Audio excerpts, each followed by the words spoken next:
भारत और इस्लामिक सहयोग संगठन के बीच संबंध भारत के आंतरिक मामलों में अनुचित हस्तक्षेप के कारण हमेशा बवाल मचता आया है। भारत और ओआईसी के बीच शुरू से ही खराब संबंध रहे हैं। ओआईसी मूल रूप से एक अरब देशों की पहल थी। हालांकि सऊदी अरब और मोरक्को की सहायता से पाकिस्तान ने ओआईसी में अपनी जगह बनाई। एक बार जब पाकिस्तान ने ओआईसी में कदम रखा तो उस समय से इस्लामाबाद ने ओआईसी में अपने कश्मीर के एजेंडे को आगे बढ़ाने की आदत बना ली है। पाकिस्तान 2019 तक ओआईसी में 19 प्रस्ताव लेकर आया, जिनमें से ज्यादातर कश्मीर से संबंधित थे। कश्मीर के अलावा ओआईसी भी आमतौर पर भारत की आलोचना करता रहा है। नमस्कार, आप देख रहे हैं TFI, जो है देश का सबसे बड़ा ऑल्टरनेट न्यूज मीडिया पोर्टल, और मैं शाश्वत सिंह आपको बताऊंगा कि कैसे ओआईसी एक संगठन के नाम पर बस बकवास है और भारत के लिए इसका कोई वजूद नहीं है। कैसे यह संगठन कश्मीर का राग अलापता है जिसका कोई मतलब नहीं है। तो अविलंब आरंभ करते हैं। ओआईसी क्या है? इस्लामिक सहयोग संगठन संयुक्त राष्ट्र के बाद दुनिया का दूसरा सबसे बड़ा बहुपक्षीय संगठन है। इसमें 57 सदस्य हैं, जिनमें से सभी इस्लामी देश या मुस्लिम बहुसंख्यक सदस्य हैं। ओआईसी की घोषित उद्देश्य दुनिया के विभिन्न लोगों के बीच अंतर्राष्ट्रीय शांति और सद्भाव को बढ़ावा देने की भावना से मुस्लिम दुनिया के हितों की रक्षा करना है। भारत और ओआईसी दुनिया के दूसरे सबसे बड़े मुस्लिम समुदाय वाले देश के रूप में भारत को 1969 में रबात में संस्थापक सम्मेलन में आमंत्रित किया गया था, लेकिन पाकिस्तान के इशारे पर अपमानजनक तरीके से बाहर कर दिया गया था। तत्कालीन कृषि मंत्री फखरुद्दीन अली अहमद को मोरक्को पहुंचने पर आमंत्रित नहीं किया गया था।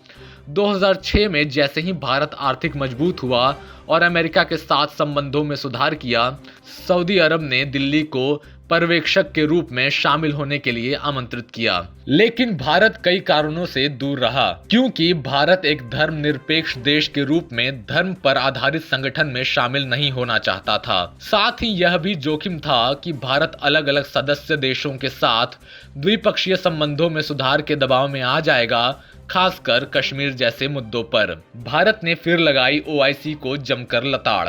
आज के परिदृश्य में पाकिस्तान के इस्लामाबाद में आयोजित इस्लामिक सहयोग संगठन यानी ओआईसी की बैठक में एक बार फिर जम्मू कश्मीर का मुद्दा उठा। ओआईसी ने कश्मीर में कथित मानवाधिकारों के उल्लंघन का दावा करते हुए कहा कि कश्मीरियों को आत्मनिर्णय का अधिकार होना चाहिए। अब भारत ने ओआईसी के बयान की कड़ी आलोचना करते हुए कहा है कि ओआईसी का बयान झूठा और निराधार है। भारतीय विदेश मंत्रालय के प्रवक्ता अरिंदम बागची ने गुरुवार को भारत की ओर से एक बयान में कहा, ओआईसी में भारत का उल्लेख किया गया है जो झूठ और गलत बयानी पर आधारित है। पाकिस्तान में अल्पसंख्यकों के अधिकारों का लगातार हनन हो रहा है। ओआईसी के भारत में अल्पसंख्यकों के साथ उसके इशारे पर व्यवहार पर टिप्पणी करना मूर्खता है। इस तरह के अभ्यास में शामिल सभी देशों और संगठनों को उनकी प्रतिष्ठा पर पड़ने वाले प्रभाव का एहसास होना चाहिए। उन्होंने यह भी कहा, प्रस्तावों से पता चलता है कि एक संस्था के रूप में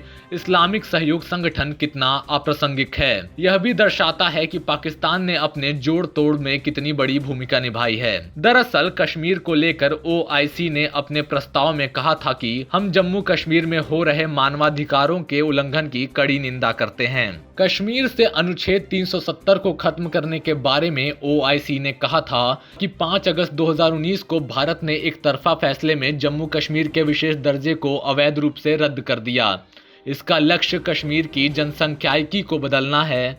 ओआईसी ने कहा कि जब तक कश्मीर का मसला हल नहीं हो जाता, तब तक दक्षिण एशिया में शांति नहीं हो सकती। ओआईसी ने कहा, हम जम्मू कश्मीर के लोगों के साथ अपनी अटूट एकजुटता प्रदर्शित करते हैं। हम संयुक्त राष्ट्र सुरक्षा परिषद में कश्मीरी लोगों के अधिकार के लिए अपना पूर्ण समर्थन व्यक्त करते हैं। इस प्रकार भारत के बारे में बहुत स्पष्ट है कि ओआईसी अप्रासंगिक है। भारत का मानना है कि ओआईसी यह भारत अरब विश्व संबंधों की कसौटी पर खरा नहीं उतरा है। वास्तव में इसे पाकिस्तान द्वारा अपहरण कर लिया गया है और भारत के आंतरिक मामलों में बार बार हस्तक्षेप करने की कोशिश करके अपने स्वयं का वजूद कम कर दिया है। हालांकि भारत के तरफ से पड़ी लताड़ के बाद भी ओआईसी कितना सुधरता है ये देखने वाली बात है। पर भारत ने ओआईसी को साफ शब्दों में चेता दिया है कि भारत के आंतरिक मामलों में टिप्पणी करोगे तो विश्व पटल पर मुंह की खानी पड़ेगी।